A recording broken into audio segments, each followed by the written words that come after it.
বলেছেন, মার্কিন joint chiefs of স্টাফের প্রধান জেনারেল ড্যান কেইন বলেছেন, ইরানের অপারেশন মিডনাইট হ্যামার ছিল বলে যুক্তরাষ্ট্রের 15 বছরের কাজের চূড়ান্ত পরিণতি।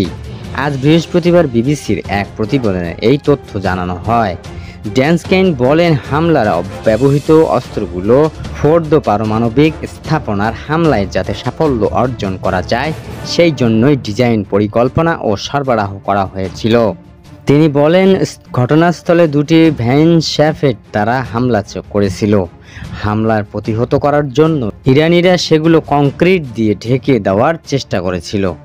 ঘটনাস্থলে মোট 6টি বোমা নিক্ষেপ করা হয়েছিল বলে জানান কেইনি। পরে একটি বোমার ভিডিও দেখান তিনি।